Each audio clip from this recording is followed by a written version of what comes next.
Hello and welcome to this edition of Schoharie County Newsmakers. I'm Sean Kingsbury, and joining me today is our special guest, Cobleskill Police Chief Larry Travis. Welcome, Chief Travis. Thank you very much for having me, and good morning. Thanks for being here. Let's start off a little bit with some background. You've been in law enforcement about 22 years. Can you give us a little more detail of how you became chief of the village of Cobleskill? Yes, thank you. A little back history to begin with. Previously to becoming a police officer, I worked for Schoharie County Department of Public Works.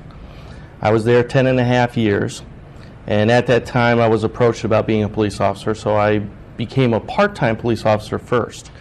Successfully went through the police academy. In 1993, I became full-time police officer. In my duties as a patrolman, one of the things that I was able to do is I went to school to be a police instructor, and I specialized as a firearms instructor. About 7 years, I was promoted to sergeant, successfully completing a civil service exam, and about 9 years after that, I was promoted to chief of police and successfully completed the exam for that. So right now I'm coming up on 23 years of experience, and it's been an enjoyable process. Let's transition right into some local issues that obviously you deal with being a village police chief. I'm sure it's varied. There's a lot of things going on. Let's talk a little bit about quality of life issues. Noise ordinances. Obviously, we're here on the SUNY Cobleskill campus. Many of our students, rent apartments in the town, and also have to deal with landlords. And there's a lot of conversations going on about that I'm sure you may deal with from time to time. Can you talk a little bit about quality of life issues that village residents deal with, and also from our students' perspective? Well, the noise ordinance was a big issue. In 2010, when I became chief, I was approached by the village attorney, and he and I had a conversation about our current noise ordinance and the fact that he felt, and I agreed, that it needed to be updated and it needed to be looked at. So we started that process of looking at our noise ordinance, and from there it expanded to including a conversation with our zoning officer, people here on the campus, some students, and a few community residents who are really passionate about the issue. So we updated our village noise ordinance to better not only serve on an officer side, but also serve on a community side as well. It develops standards and it defined things a lot better. One of the components that came along with that through this process of everybody being involved is called the unruly gathering component. It's a part of the law that helps with the issue of quality of life. Noise ordinance, we all realize that we were young once and we love to have parties, but they do sometimes get out of hand. People do get hurt, people do get injured. It also has a great effect on those who live in the community all the time, 24 hours a day, who obviously have to get up and go to work. So that component was developed in, and I think we've had that now for 3 years, and it's worked really well. I think it educates both the tenants, regardless if they're students or full-time people living in the village, and it helps the community as a whole. And there's also another issue that people talk about a little bit around town. It's the diesel stacks that are on some of these trucks, and you can hear them. Obviously there's sometimes large commercial trucks coming through town, but also these vehicles that are meant to make a lot of noise when they come through town, which during the day is one thing, but at 4 o'clock in the morning maybe isn't the best thing. So can you talk a little bit about that? Yeah, that's another issue that goes along with the quality of life issue. It's it's disrupting. I appreciate the trucks. I like them. I think they are sharp. I was young once and I had headers on my truck, so I thoroughly understand it. But in the same sense, there is an environmental issue and there is a noise issue associated with those. So that's something that we have to take a look at. We have to take a little bit more of a stronger stance on, and with that comes the education to make sure that they understand why we're taking a look at that, why it's important. Let's move on to some drug issues, unfortunately. We've had several law enforcement officials in during the last few years for these interviews, and it's been an issue for years, I'm sure, but it seems it's becoming more of an issue, and it's more varied. A few years ago we were talking about meth a lot. Now we're talking about prescription drug abuse. We're talking about heroin in the community. Can you give us a little insight, at least from a village police chief perspective, on really just what's going on. I mean, it seems like one is replaced by another, and there is always a continuous issue. It is an issue that is very concerning. I mean, obviously, we've had a war on drugs and a battle on drugs for a long time, but there has been a very sharp increase in prescription drug use, which leads into heroin, cocaine, ecstasy, Molly. Those drugs really have a devastating effect, not only on the person using those drugs, but on the family, the extended family, and the community. It's a constant battle and worry for us in the police department in the respect of trying to, again, education is a big part of trying to combat this. The knowledge of understanding how devastating this drug can be. It's one of the top concerns. It's one that I think all of us, it's not just our county. I have been to numerous meetings with other county officials, other law enforcement entities that are all facing the same issue. And from that drug use, we spiral off into other crimes, crimes of opportunity, larcenies, burglaries. They're all somehow tied back into drugs a lot of the times. And it's a devastating need. The heroin especially is a drug that not only touches you in a physical way, it also touches you in a mental capacity as well. Your body needs that drug. So it drives, it's a very hard driving force, and you need to obtain it. So how do you deal with that? I'm going to give us a little background on the size of your force as well. So you're looking at the population of the village, but also, how many officers do you have that need to deal with this kind of issue? Well, right now I currently have a 10-man department. If you count me, I'm the 11th guy. I am down a position currently and have been since 2010. And I'm very proud of my department. My guys work extremely hard. They are a very good group of guys. How we deal with the issue is right from a patrolman aspect, right straight up to the seat that I sit in. It's a matter of we do due diligence, we do investigations. Obviously, if you read the papers, we're very proactive in the area of drug investigations and trying to combat it. But I have one sergeant. I actually have three sergeants. One's assigned to investigative duties. Part of his duties is developing that information and working that information to make the appropriate arrest and try to stem the flow of these into our community. And when you're dealing with running a smaller department, an 11-person unit, you said you're down somebody right now. Mm-hmm. Going forward, do you see obviously the need for a village police department? Obviously, you're very busy. Sounds like you have a lot of people that work very hard on the department. There's been some talk of some changes, or there's budget problems everywhere, I guess. And whenever we have somebody in, we talk about whether it's a school administrator or another politician or somebody. It's about budget issues. How do you deal with budgeting? I mean, you're obviously relying on the village, but you must be pretty constrained as well. It's tough. It's very hard for any entity, let alone a police department. We are not a profit-making entity. We cost money. That's the bottom line. But in the same sense, we are very needed. We need to be able to have that presence, that communication with the public to protect the public. So we deal with it in much ways that everybody else. You focus on where things are important. You do your best to get around. There's always people calling me and saying that they're speeding on the street or they're picking up needles, finding needles in different locations. So you manage that by trying to put your resources where they're best used. And with that, everybody pulls together and is committed and do their best for the village and the taxpayer.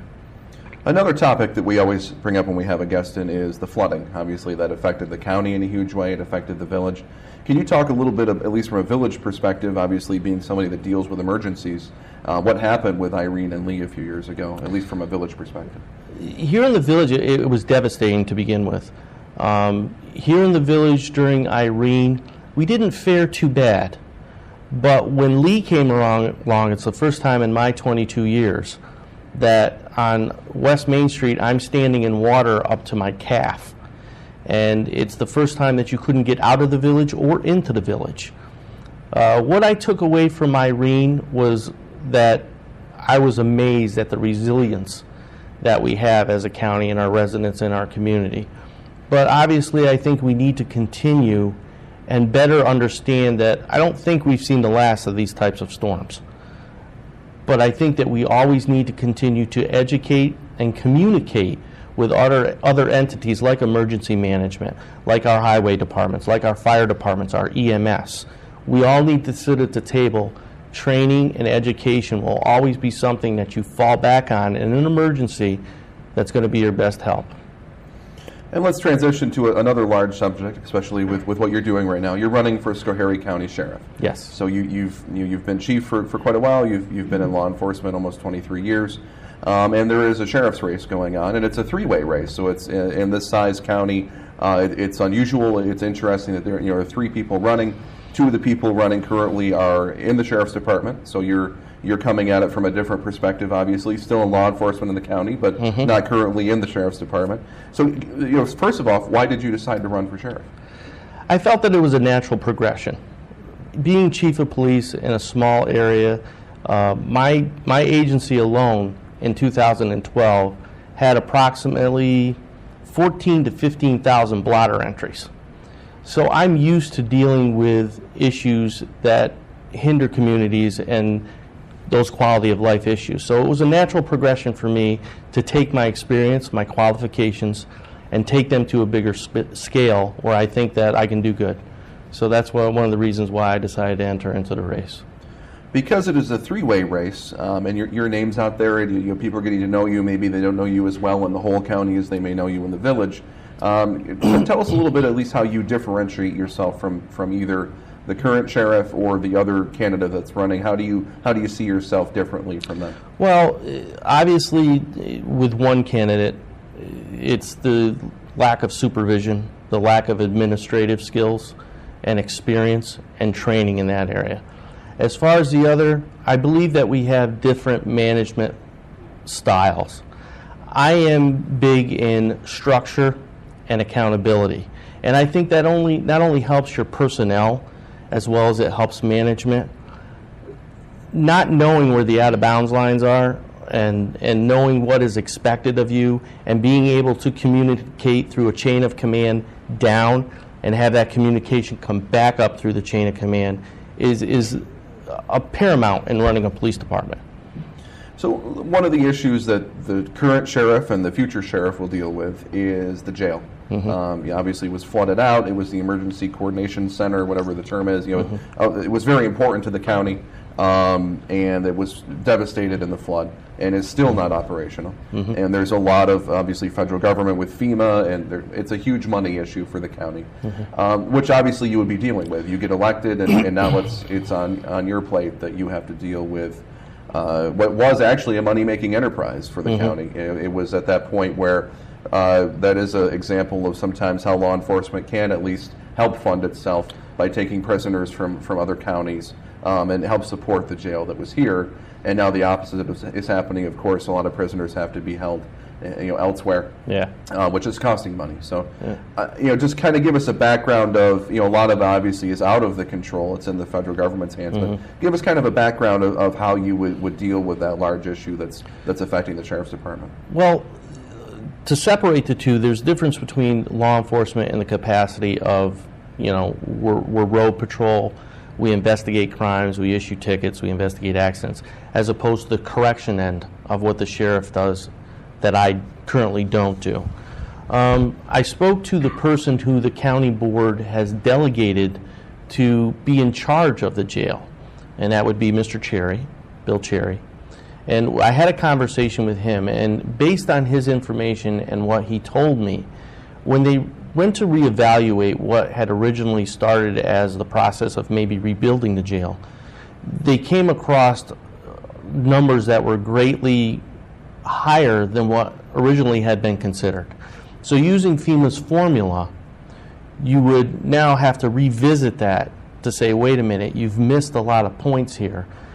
It now makes sense for us to build that facility again, as opposed to taking the money and putting it back into the facility where it's still located in the floodplain There's mitigation, dikes, flood doors that have to be accounted for. Understanding that there are people who built that jail that are passionate about that jail. They love that jail. They put a lot of work and effort into that jail. But in the same sense, we have to protect our employees. They're a valued asset. We spend a lot of money and time in training employees, and we have to protect the taxpayers' investment. So based on the information that Bill Cherry gave to me, it makes sense at the moment to look at the appeal for FEMA by their own process to make a judgment on whether the jail can be built in a new location. As sheriff, I would absolutely love to be involved in that. I think that that's important to understand where the thought process is, not only for the sheriff's standpoint, but as employees that are going to be working in that location. So obviously it's been a frustrating process, I'm sure, for everyone involved and everybody that's had to deal with the flood and with FEMA. We're years past the event, and we're still looking at not even knowing what to do with the county jail. So it can be a frustrating process. You talk about your management style and the way. How would you deal with things like that? Obviously, you have a lot of personnel responsibilities as a sheriff. You have law enforcement responsibilities. You have corrections responsibilities. There's a lot on the sheriff's plate, and I'm sure you deal. If you can kind of relate that to what you do in the village now, I'm sure you have a lot of responsibilities there too. Well, I'm not quite sure I understand what you're asking me. The village, when we arraign somebody or we have somebody that is taken in front of a judge, if they're going to be incarcerated, our task is to take them over. We do transports and take them over to the jail facility, whereby currently they have to be housed in a different area. But I think if I understand your question correctly, as sheriff, where I think I can do better is the communication. I think that talking to the people and having them have a voice behind me, because really it's about the residents of the county as well, is what makes change. And a good point of that, which I'm sure I will be asked, is the Gun Safe Act.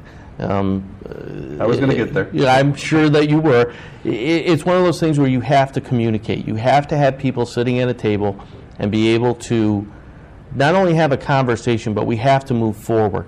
There's only so long that we can say that we were devastated by a flood, and we just have to stand here.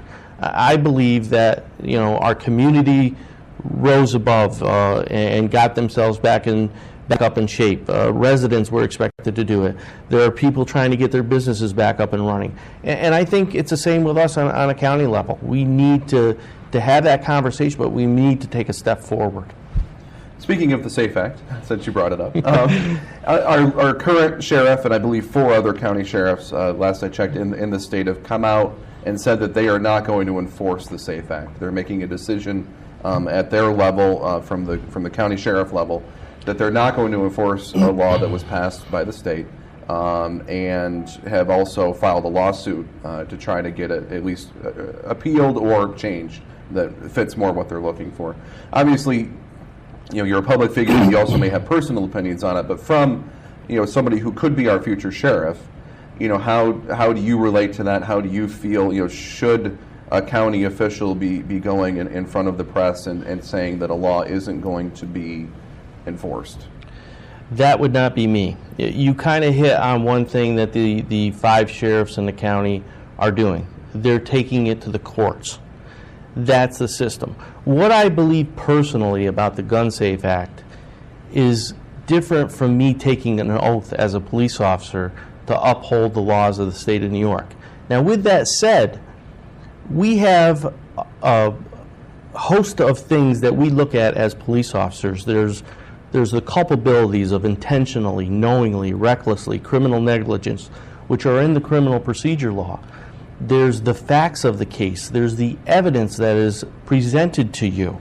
So during your investigation, you have to evaluate all this information and appropriately move forward. And you always have the district attorney to further help you in that area. Not doing a law, not enforcing a law, I believe brings liability and litigation, not only to the sheriff, but to the county residents. You have to be able to look at something and like I said, evaluate it. It would be like if there was someone who said, I believe that you should be able to drink as much as you want and drive on a public highway. And I don't think I'm going to enforce any driving while intoxicated laws. I don't believe that that would hold any weight, and I believe people would be upset. I understand that in my campaign going out to talking to people, there are people passionate about this issue. There are those that like the law, there are those who disagree with the law. And I love that they are passionate about it, and I love that conversation.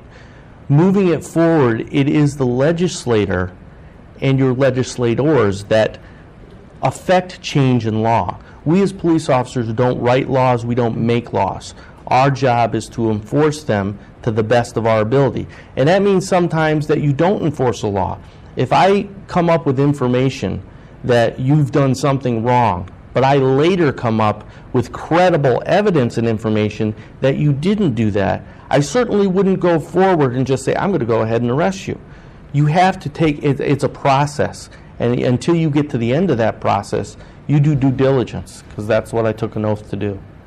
Let's also talk about another issue that it's been at least often talked about hot button topic is the conversation between the village and the town and the possible dissolution of the village. It's being talked about, all over the state, all over the country, really, and not just at the law enforcement level, but with school districts. Again, with this budgeting issue that we talked a little bit about, there's not a lot of money out there. So a lot of municipalities are looking at multiple ways to be able to save money, to change their thinking, and look, especially with a county with declining population, and trying to find ways to make this still work. Right. But also, I'm sure many people, including yourself, may feel this way, that a village needs a police force. So it's an ongoing conversation. You probably can't get a lot into it because you're not necessarily party to all the conversations. But just from an overview, from sitting in your chair, as you said, how do you feel the village police force? How important is that to a community? I believe the village police force is very important to a community, just like I feel a fire department or EMS is very important to a community. The dissolution process has been going on for some time. Obviously, I'm very passionate about the police force and its need. Again, what came out of this when I became chief is we implemented a committee, we went through conversation, it was brought out that information was learned on both sides to better understand what the police department does and their need. And I believe our current mayor, I know that he's gone on record saying that he now understands the need for the police department. It's the process of going through that dissolution that it becomes gray area as to how do you maintain that police department. In the criminal procedure law, again, it certainly states that the state, county, towns, villages, police powers. We get our police powers from the criminal procedure law. So you can't just arbitrarily make something, you have to keep it within those standards. And when I say make something, turn the police department into something that isn't necessarily an established guideline or rule for being a police department. The process is still going on. I think that it hasn't shown any monetary value to the taxpayer other than in 2008 there was a company that did a survey. They're called CGR. When they did their survey as a third party, there was a $150,000 one-time savings to the village, and after that it would appear that it would go back the other way. So we're almost out of time, but I just want to give you a chance to kind of give us a little overall idea on you're running. Obviously, one thing to bring up as well would be you obviously would have to leave your position as chief. Yes. So be losing you as chief of the village, but going on to be the sheriff of the county. But just a little overview on you've talked a little bit about your experience, your management style, but just kind of wrap it up for us and tell us speaking to the citizens of Schoharie County why you want to be sheriff. Again, my reasons for being sheriff is I bring 23 years of experience, knowledge. I'm committed. I have drive and energy. I've been a resident of this county my whole life. As I am passionate about the village of Cobleskill, I will so be passionate about Schoharie County. So I look forward to winning the election and working hard for the community. Great. Thanks for being here today. Thank you very much for having me. That's it for this edition of Schoharie County Newsmakers. I'm Sean Kingsbury. We'll see you next time.